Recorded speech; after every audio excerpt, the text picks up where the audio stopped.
What's going on, everybody? Sean Pierce Johnson here, and Summer NAMM is happening right now in Nashville, Tennessee, or well, at the time I'm filming it, it's not happening now. It's 3 hours ahead. Anyway, that's neither here nor there. The point is Summer NAMM is happening and more new gear is coming out, and I'm not there to see it. But I have been following all the news all day today on the interwebs, checking out things, seeing what's new and exciting, and trying to figure out what's most exciting to me. So I thought it would be cool to kind of run down some of the things that I find interesting and give you my 2 cents on what we can expect from these new gear developments throughout the rest of the year. So here are a few of my favorite things from Summer NAMM Day 1. I think the first and biggest news item is that Gibson has announced their 2019 range of electric guitars with a back-to-basics approach.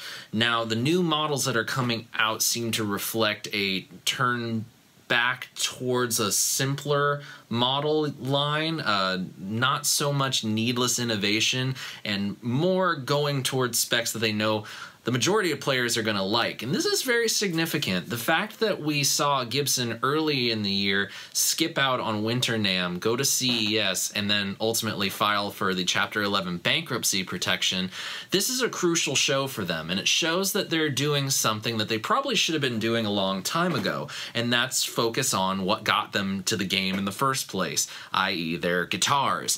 And I'm excited about it because all the early videos and photos that I'm seeing from some of the other news sites are definitely showing some really nice instruments. Instruments that don't seem to have a lot of the needless, excessive features and go for something more classic. The one thing that I do think Gibson has with this new model year is that they're actually showcasing some really nice new finishes.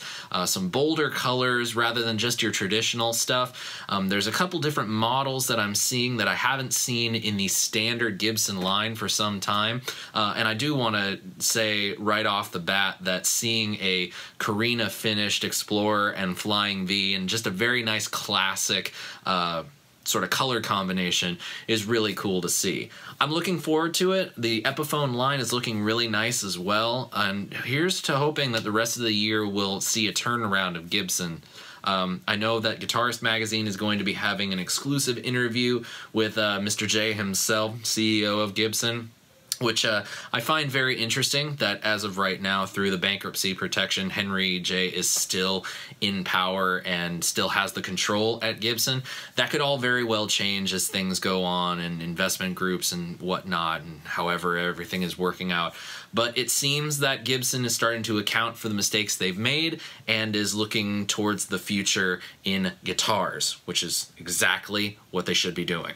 So the second round of things that I find so interesting happen to be signature products, namely for Mr. Edward Van Halen. And there's 2 new products that old man Ed has put his initials on, and the first of which is something very near and dear to my heart. It is a pedal. It is the 5150 Chorus collaboration that he has done with MXR. This is no different than, say, like the MXR EVH Phase 90, the Flanger, and the 5150 Overdrive. It still fits into that school and that product line. The Chorus is loosely based on a rack-mounted unit that Ed used to achieve his famous sort of detune chorusing sound. It's a mono-in, stereo out, and there's really only one really good demo out there of it right now, and of course that comes from the one and only Pete Thorne. So I will link that in the description and you guys can take a listen to that. And I'm really interested in this because I find that Ed's use of chorus in certain areas, especially starting around the Diver Down area and then getting on into the Van Hagar years, he really had a great chorus sound, and one that was very different from a lot of the other chorus sounds that people were achieving of the time. He spent the time with it. And this one has some really interesting features because it doesn't have the traditional chorus control accoutrement, if you will.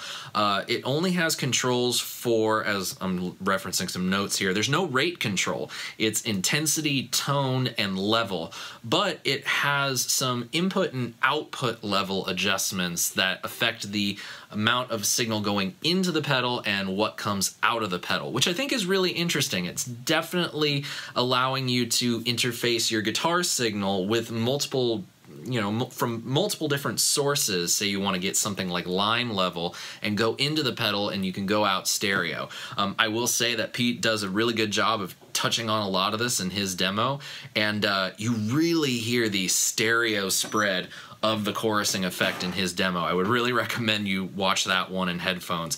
So yeah, MXR EVH 5150 chorus, I'm interested. Now the next thing from EVH, or Eddie Van Halen at Summer NAMM, is the Eruption 78 replica guitars. Now this is going to be a full-on replica of Ed's famous black and white Strat style guitar that he used on Van Halen 1.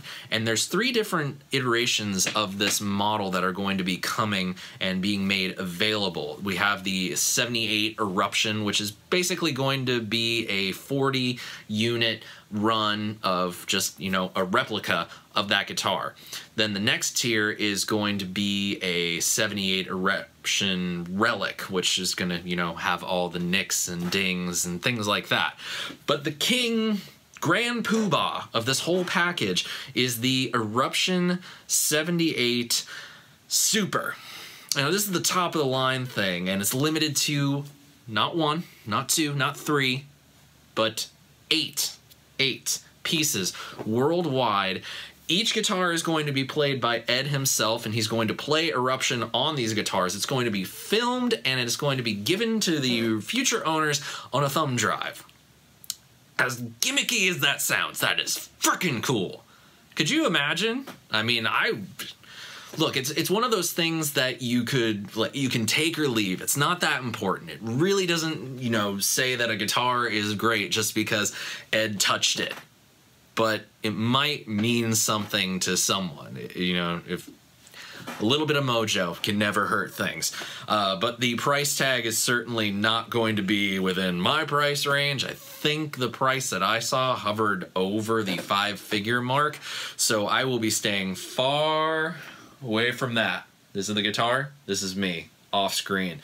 So, you know, it's not like I'm going to be buying it, but at the same time, it's pretty cool, and it's a great way to acknowledge the 40-year anniversary of Van Halen 1. So piggybacking off of the EVH Gear stuff, we got some new stuff from Fender. Now, there's a bunch of different signature models that are coming, and quite frankly, when it comes to signature models from Fender, for me, they really do very little for my interest. The Flea jazz bass does seem pretty cool, but it's basically a jazz bass with a Music Man humbucker in it. You know, that's really all you need to know. There's some other things and some new finishes to some signature models, blah, blah, blah, blah, blah. But what I'm interested in is this new line of pedals that Fender is expanding upon. Now, they debuted a whole host of pedals at the Winter NAMM show, and they all sounded really, really cool. And hopefully we can get some of those onto Stompbox Saturday in the near future. Can't make any promises there.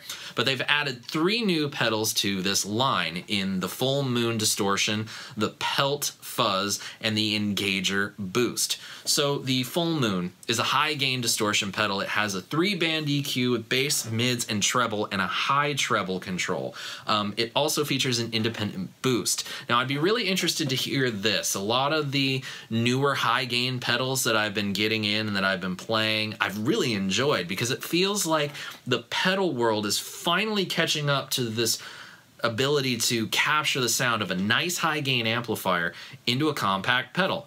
Of course, you get that new package that Fender has with their pedals, so they're very nicely constructed, an easy access battery door, the light up LEDs, and the knobs. It should be a really cool pedal, and one that I hope to try out very soon. The next is the Pelt Fuzz, which has a pretty standard control layout with some level, some fuzz, and some tone, but it also has a mid-voicing switch and then a mid switch for some mid-range voicing. And the interesting thing is the bloom control, which it says is a control to shape the contours of a player's sound. One side says soft, one side says hard. I don't know, it's something like that. Anyway, so there's a fuzz from Fender. Very cool. Maybe they should just reissue the Fender blender, whatever. Anyway, the last one is the Engager Boost. Now, boost pedals aren't particularly exciting, and trust me, you know, I've played a bunch of them, and some are good, some are not. But this one is kind of interesting. It's a boost pedal with a 3-band EQ, that's pretty cool, you know. Shape your tone, get a different kind of boost sound out of it. Maybe use it as a little bit of a preamp for, you know, a guitar, acoustic, electric. There could be a lot of uses for it. You know, it's not a particularly exciting thing, but at the same time, you know, boosts are nice. Utilitarian effects pedals are never a bad thing. All right, so the last thing that's really caught my eye for day one is that Vox is furthering their Nutube technology with the release of the Mini SuperBeetle. For a Beatles addict like me, I am so excited for this. Now, it's using the Nutube, so they say that it's going to impart some sort of tube tone, which I find kind of interesting because, and I tried to do some research as much as I could before I got on camera and made a total ass of myself for citing wrong information. And when I'm looking at pictures of the original Vox Super Beetle amplifiers from the 60s, those things weren't tube. They look solid state to me. So it's like, okay, it's not 100% direct reissue of the circuit, and it's not exactly a Beetle with an A. It's, you know, spelled Beetle, like the bug, and not Beatles with an A. You shall be Beatles with an A. Anyway, that's neither here nor there. So it's sort of a spiritual successor, if you will. I guess we'll put it that way. And it has actually quite a cool package. You get the little mini head, and it comes with the kind of cosmetics of the original Super Beetle amplifiers with the sort of chrome chassis around the cabinet. And the cabinet is a 1x10 speaker cabinet. So it's not entirely a mini amplifier like you would think traditionally. Certainly not like my Dan Electro Honeytone, not like the little mini Marshall stacks or the mini Fender amplifiers. It's got some size to it. It's a 10-inch speaker. It's not going to be tiny.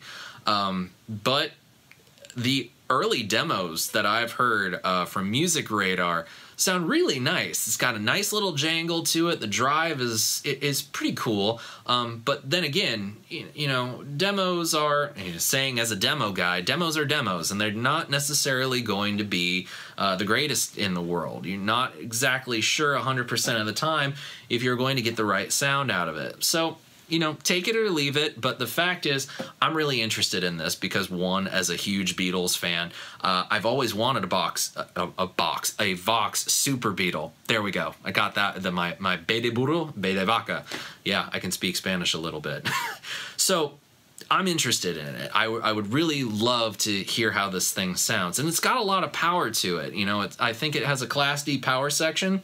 So at 4 ohm, into a 4 ohm speaker load, it outputs 50 watts, which is pretty impressive. I believe technically the Super Beetles were a 100-watt amplifier. But before that, the Beatles were using 50-watt solid-state amps, and then as things went on, you know, whatever. So it's got the equivalent power. You get a 25-watt output at 8 ohms and then a 12.5 at 16. So you kind of have something that could really get you about the same amount of power as, say, like the OR15 back here, or a Tiny Terror, or, you know, really most lunchbox amplifiers tend to rest in that sort of 7 to 25-watt range.